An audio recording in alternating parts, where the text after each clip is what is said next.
The $250,000 name, take one. Tonight on the Heaven's Metal Show, we're going to talk about a story. This story is about a word, a name that fetched $250,000 right here in America. So, welcome to the Heaven's Metal Show. Do you guys remember a record label called Rugged Records? They had Barren Cross, Neon Cross, Reflescent Tide, Everybody Duck, PK Mitchell. Well, it was a really cool record label, and it was based in Southern California in Redondo Beach. And it was kind of cool because it was doing something that was cool at a time when it wasn't cool. They were a heavy metal label, a Christian heavy metal label that had standards of really wanting their music to be about Jesus and to have an impact. So it was like ministry music, ministry heavy metal music in the mid 90s. It wasn't supposed to happen. Nirvana had squelched all that, right? Well, not so. And Michael Betts was a really cool guy, good friend of mine. I remember playing an awesome prank on him. That's probably too long of a story, but I'll just throw it in here. He and I were friends because we talked a lot on the phone, and I was doing the Heaven's Metal Video magazine at the time, and we had Stryper on there. Stryper had broken up, and we had interviews with Robert and Michael Sweet talking about Stryper and the breakup and showing their videos that no one had really seen before. Two-Time Woman and Lady, which was a single on the Against the Law album. And the Lady video had like a girl in the shower at one point, and she kind of pressed herself against the glass in the shower. It wasn't as graphic as that sounds, but you know, it was steamy enough that it was like, man, what am I going to do with this? Because I had the moral dilemma of whether or not to edit the video. And yeah, we edited the video. We spliced some footage of Oz Fox doing going up the neck of the guitar, and then a pan shot up the wall in this warehouse where they were performing. And so we edited out the shower scene, which wasn't a nude scene, but it was, you know, steamy enough. So anyway, Michael knew that I was wrestling with this dilemma. What do I do? This is somebody else's property. It was Stryper's video. How can I edit this? You know, TV shows edit stuff, but it's still a road you have to cross. You need to be intentional about this if you're going to do something like this. And so he came over to visit. Him and Jim Laverty were coming to Central Texas to do some video editing with this awesome video editor named Yvette Garcia in San Antonio that Charles Gates, rest his soul, awesome guy, helped set up. And so anyway, Michael came by the house and was hanging out, and I said, hey, do you want to see the Lady video? Because I set him up perfectly. And so I had taken the Lady video and recorded it onto a VHS tape. And then I took my tripod and my video camera into my bathroom, and I got my bathing suit on. I laid in the tub, and I don't know if I got some bubble bath or not. I think I might even get some bubble bath. And I played the music of a song where it's close to that part of the song, and then all of a sudden, you see the Lady video switch to me in the bathtub, and I'm washing a banana. And Michael and Jim Laverty were like, what? What did we just see?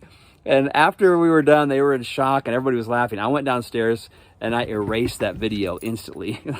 I destroyed any evidence of that ever existing. But anyway, so Michael Betts, awesome friend, good old guy. He helped me put on the flag football games I did in Nashville every year during GMA week. We had a flag football game on the off day, which was the double words day, because nobody had meetings that day, so we had a flag football game. Just a great guy, super dude. He started the record label, by himself. I don't know what his investment capital was, if he had much, just probably some savings. But he had a painting business, and he was such a creative go-getter. One time there was a guy that he really needed a client. He really wanted this client for a paint job, and the guy would not return his calls. So Michael Betts delivered a cake. It was a sheet cake with his business card and his phone number decorated on the cake, and he got the phone call. I think he got the job too, but it's a great story, great lesson about being creative and making sales. But I digress twice now. I just want to give you some background on Michael Betts. So he had his painting business, and he did a paint job for somebody who was an attorney. And I guess the attorney was trying to haggle on the price with him, and Michael was like, for whatever reason, hey, don't worry about paying me, just incorporate my business. I'm starting a record label, incorporate my business. And this was an attorney, like a business attorney, and so he knew that in the state of Delaware, lots of businesses incorporate there. The laws are built in Delaware to protect corporations in Delaware. So he incorporated the name of his record label, Patriot Records.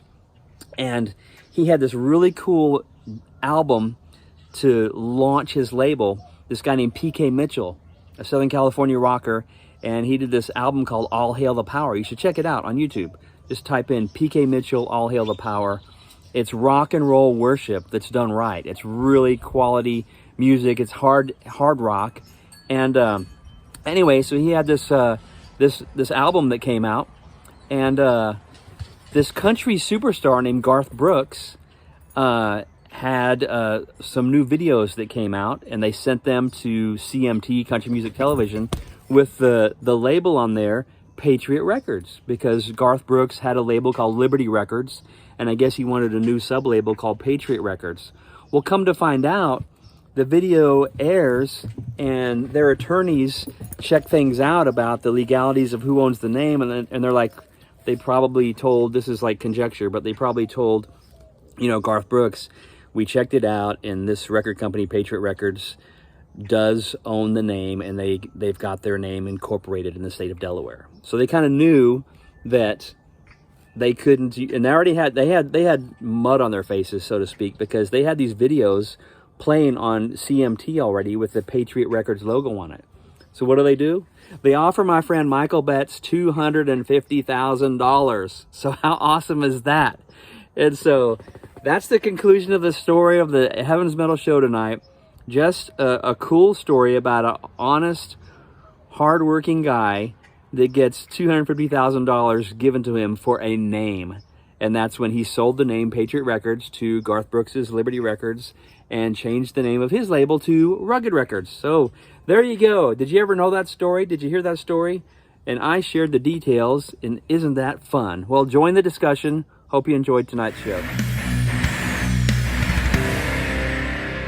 Do you like those videos where there's like an Easter egg in the credits? So this is that.